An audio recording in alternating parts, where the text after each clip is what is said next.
Shalom kekasih Kristus, salam waktunya mengalami terobosan. Hari-hari begitu cepat kita lalui, sekalipun kita sudah menyadari tentang cepatnya waktu yang berlalu, tidak membuat sadar betapa berharganya waktu itu sehingga mempergunakannya dengan sebaik mungkin. Para pendengar renungan melekat dalam Tuhan, sesungguhnya kita dapat mengalami terobosan hidup yang saat ini ada dan sedang mengalami tantangan, yaitu dengan berani bertindak untuk hidup berdasarkan tita dan kebenaran Tuhan. Mari kita berdoa. Bapa Surgawi, kami naikkan syukur kepadamu kalau saat ini kembali kami dapat mendengarkan renungan firman-Mu. Biarlah Tuhan, Kau pakai hamba-Mu untuk menyampaikan firman melalui renungan ini. Dan kami rindu firman yang disampaikan merupakan isi hati-Mu untuk kami. Melalui firman inilah kami dicerahkan, kami dimampukan, kami dikuatkan, bahkan diarahkan untuk menjadi semakin baik dan semakin baik dalam pikiran, perkataan, dan perbuatan, sehingga semuanya dapat menyenangkan hati-Mu Tuhan. Terima kasih Tuhan Yesus, ini doa dan permohonan kami. Dalam nama Tuhan Yesus kami berdoa, amin. Melekat dalam Tuhan bertema berani ambil resiko. Firman Tuhan terdapat dalam kitab Ester 4 ayat 16, demikian firman-Nya. Pergilah, kumpulkanlah semua orang Yahudi yang terdapat di Susan dan berpuasalah untuk aku. Janganlah makan dan janganlah minum 3 hari lamanya, baik waktu malam, baik waktu siang. Aku serta dayang-dayangku pun akan berpuasa demikian. Dan kemudian aku akan masuk menghadap raja. Sungguh pun berlawanan dengan undang-undang. Kalau terpaksa aku mati, biarlah aku mati. Salah satu karakter yang dimiliki oleh orang-orang besar adalah memiliki keberanian. Beberapa tahun lalu diadakan penelitian terhadap 200 orang yang dianggap sangat sukses. Setelah diselidiki, ada satu kesamaan karakter pada semua orang tersebut, yaitu mereka adalah orang-orang yang berani menghadapi risiko dan bermimpi besar, serta memiliki tujuan yang jelas. Kekasih Kristus, akar dari dasar hidup kekristenan bukan saja berani menghadapi risiko atau mengeliminasi risiko, tetapi bagaimana risiko itu dapat menjadi sesuatu yang berarti dan memuliakan Tuhan. Maksudnya, hidup Kristiani adalah hidup yang berani mengambil risiko bagi Kristus. Kita telah dipisahkan dari dunia oleh Kristus untuk melayani dunia demi Kristus. Menolak kompromi dengan sistem dunia yang korup dan berdosa. Berani membela mereka yang mengalami penindasan. Berani dan rela hidup tidak mengikuti keindahan dan kemewahan dunia. Berani tidak menuntut sekalipun punya hak karena untuk menyatakan kemuliaan Kristus kepada mereka yang belum memahaminya. Ini adalah pola hidup yang normal dari orang Kristen. Kekasih Kristus, kita tidak bisa menentukan apa yang akan terjadi besok. Bahkan apa yang akan terjadi beberapa menit lagi pun kita tidak tahu. Kita juga tidak bisa mengendalikan keadaan.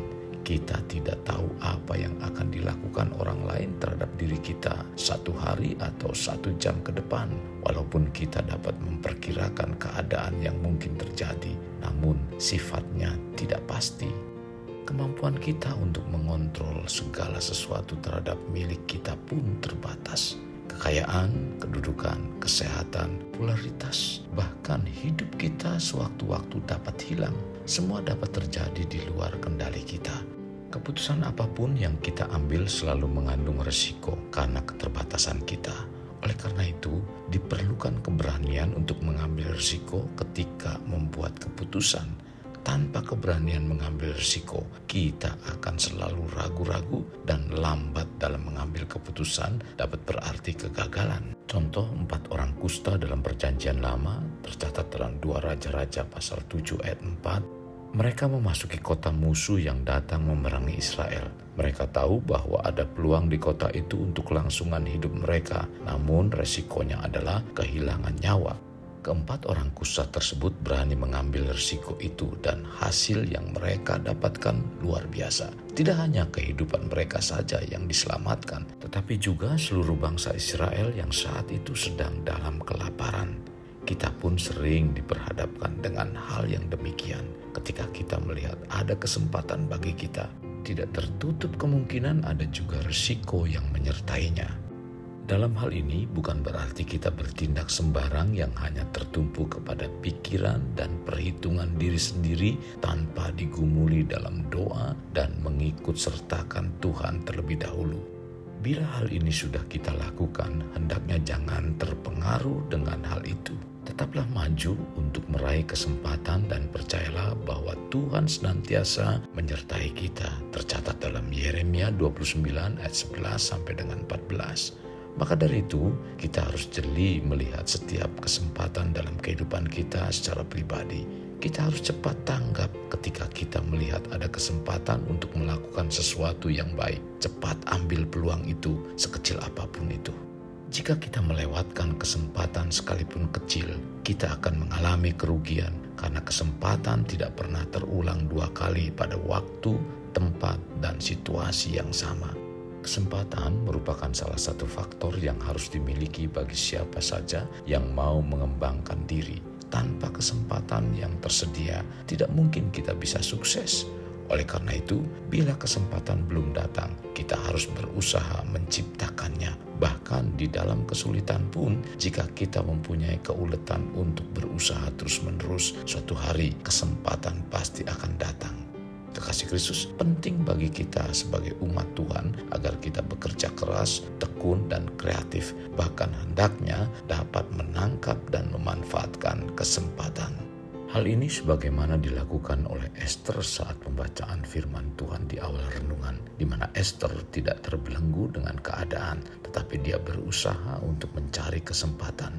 Kita tidak boleh terbelenggu dan dikalahkan oleh tantangan. Tantangan harus diubah jadi kesempatan dengan bermuara pada kehidupan yang lebih baik.